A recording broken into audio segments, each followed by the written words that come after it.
नमस्कार. KES सोसायटीचे Rajaram Bapu institute of technology Lohgaon Pune यांच्या अंतर्गत घेतल्या जाणाऱ्या करिअर मार्गदर्शन या शिबिराचे आयोजन केलेले आहे.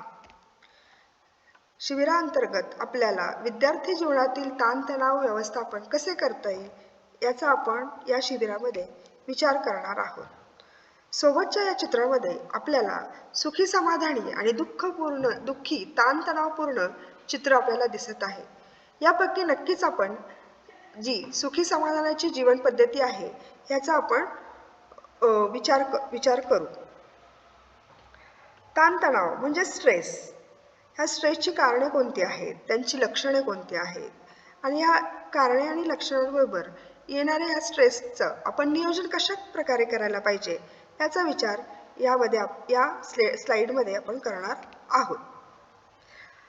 तसेच तणावाची कारणे आणि त्याचा आपल्या होण्यावर मानसिक आणि शारीरिक परिणाम याचाही या अंतर्गत आपण विचार करणार आहोत. अभ्यासासाठी रात्रभर जागणे, चहा आणि कॉफीचे अतिसेवन, शेवटच्या क्षणाची वाट पाहणे, भविष्याची चिंता, काम आणि अभ्यासाची सांगड घालणे, आर्थिक समस्या, मैत्री व तणाव ही सर्व तणावाची कारणे आपण पाहिलेली आहेत. ह्या तणावाच्या कारणांमुळे आपल्या शारीरिक आणि मानसिक या दोन्ही गोष्टींमध्ये स्थित्यांतरे होत असतात.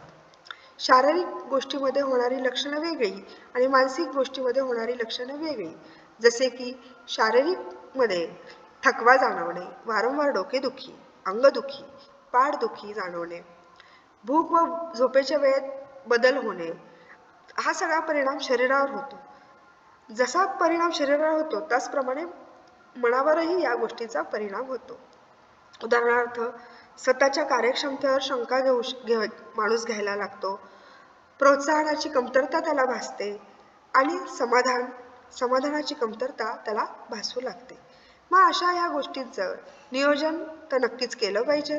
मग हे नियोजन करताना व्यक्तीला स्वतःमध्ये काहीतरी बदल घडवायला लागतो. उदाहरणार्थ वैयक्तिक आणि आंतरवैयक्तिक.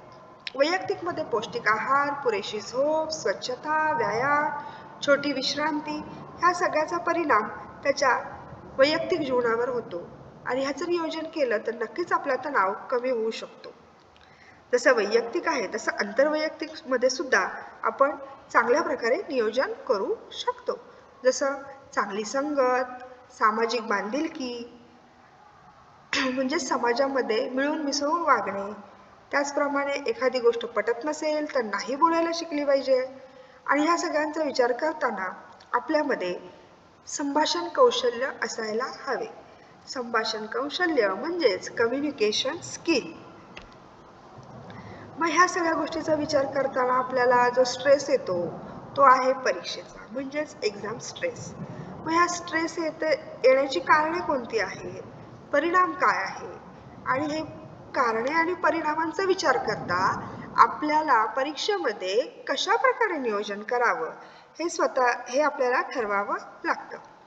मग आता कारणे कोणती आहेत आणि स्रोत कोणते आहेत, तर सगळ्यात महत्त्वाचं म्हणजे काय की परीक्षेची आपल्याला भीती वाटणे, त्याचप्रमाणे परीक्षेबाबत अति अपेक्षा ठेवणे, एकमेकांशी स्पर्धा, एकमेकांशी तुलना आणि हे सगळं केल्यानंतर आपण जे करत आहोत ते योग्यच आहे का नाही म्हणजेच अपयशाची भीती वाटणे. मग हे सगळं पाहत असताना आपल्याला त्याची कारणंही शोधायला हवीत. मग कारणे कोणती आहेत, तर अभ्यासाची कमतरता, वेळेचे अयोग्य नियोजन, अभ्यासाची सवय नसणे, भूतकाळातील परीक्षेचा निकाल. मग ह्या सगळ्या गोष्टीचा परिणाम काय होतो, तर नैराश्य, परीक्षेमध्ये चुकीचा प्रकार करण्याचा विचार येतो, अभ्यासात लक्ष न घालणे, भीतीमुळे होणारा शारीरिक आणि मानसिक त्रास, ह्या सर्वांचा परिणाम हा आपल्या वैयक्तिक जीवनावर होत असतो. मग आता हा जो त्रास जर होतोय तर परीक्षा तर आपल्याला द्यायलाच हवी. मग अशी परीक्षा आपण तणावमुक्त परीक्षा द्यायला हवी.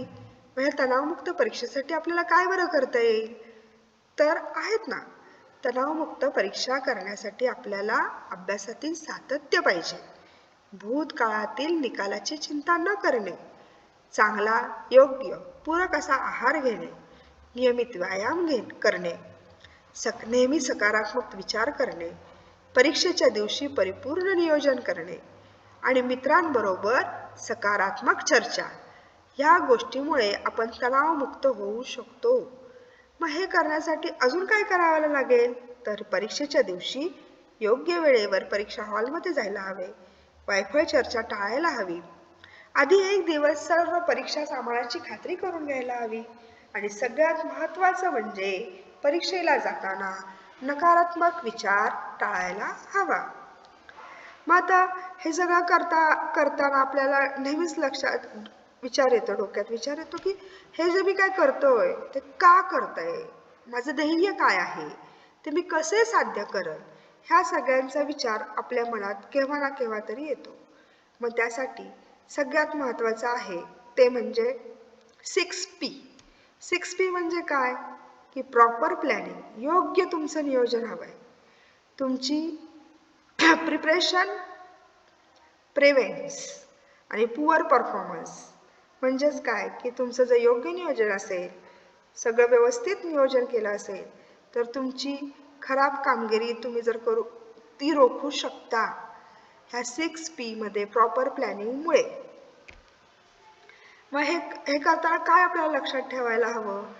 मी हे करू शकतो आणि मी हे करेल, सर्व काही शक्य आहे, मी विजेता आहे, मी सर्वोत्तम आहे, माझा स्वतःवर पूर्ण विश्वास आहे आणि माझे स्वतःवर प्रेम आहे. हे जर आपण आपल्या स्वतःच्या मनावर बिंबवलं तर नक्कीच आपलं एक पाऊल यशाकडे जाऊ शकतं. मग आता ह्या करिअर मार्गदर्शन अंतर्गत घेण्यात येणाऱ्या मेळाव्यामध्ये नक्कीच आपण विचार करणार आहोत की 10वी नंतर पुढे काय, 10वी नंतर वाटचाल काय. मग आहेत ना 10वी नंतरचे पर्याय हे पुढील प्रमाणे: arts, commerce, science, ITI course, engineering diploma, non technical diploma, हे अशा 10वी नंतर आपण हे पर्याय शोधू शकतो.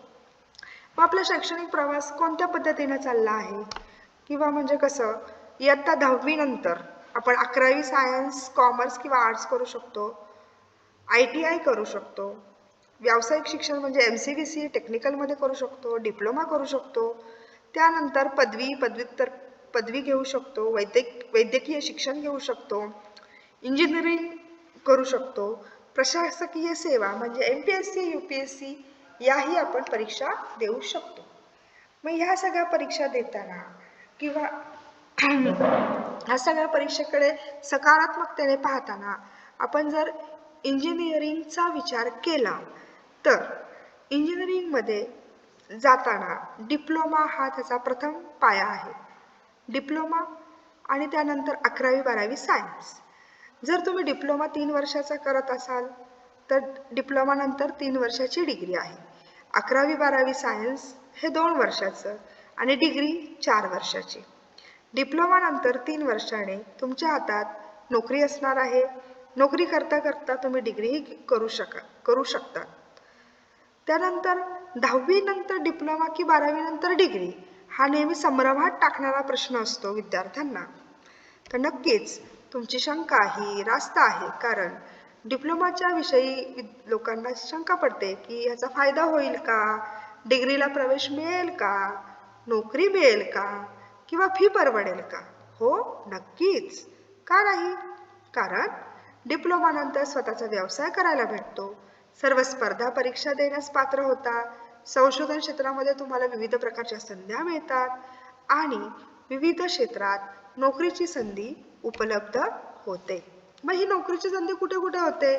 Civil engineering, mechanical engineering, computer engineering, AIML ह्या विविध क्षेत्रामध्ये तुम्हाला नोकरीच्या संधी उपलब्ध होऊ शकतात. आता थोडंसं आमच्या संस्थेविषयी. आमच्या संस्था ही पुणे येथील लोहगावमध्ये आहे.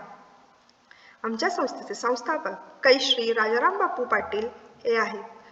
संस्थेची स्थापना 1945 मध्ये झालेली आहे.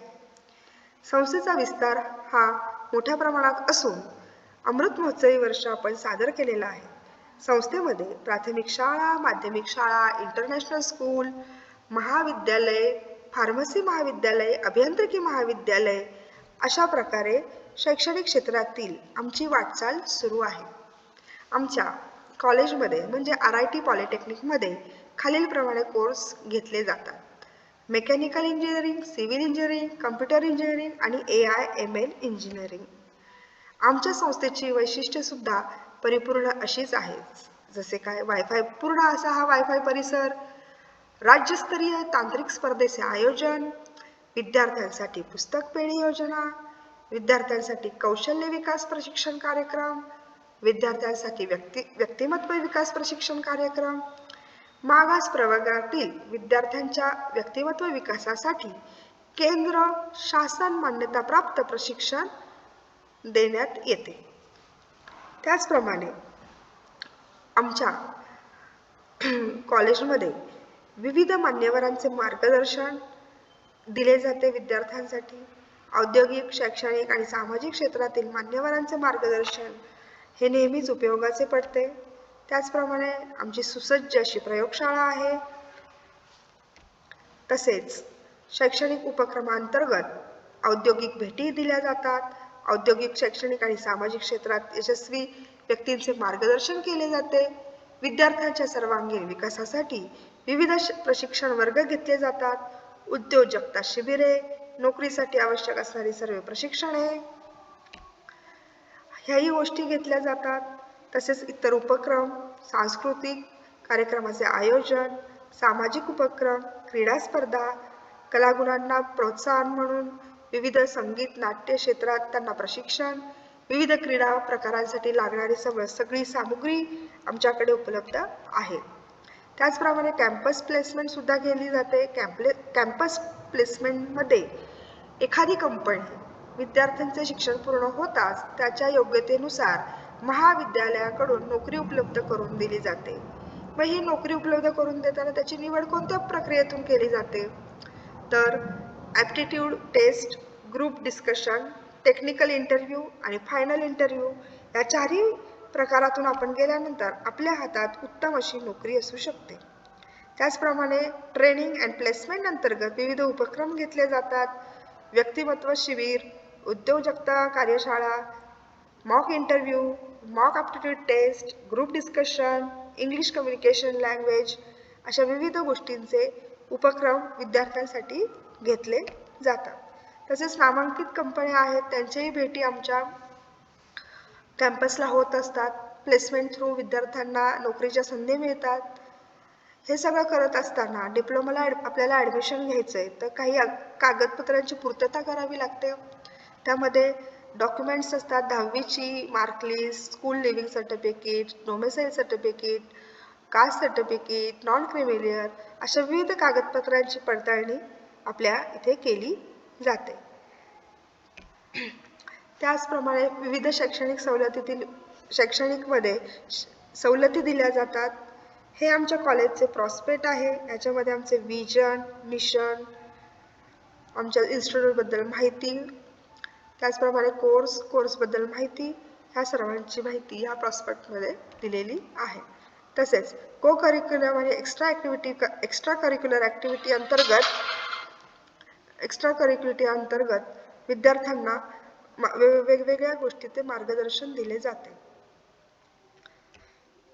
ही आहे तुमची सॅम्पल डिप्लोमा मार्कशीट जे तुम्ही 3 वर्ष डिग्री कंप्लीट केल्यानंतर तुम्हाला मिळणार आहे.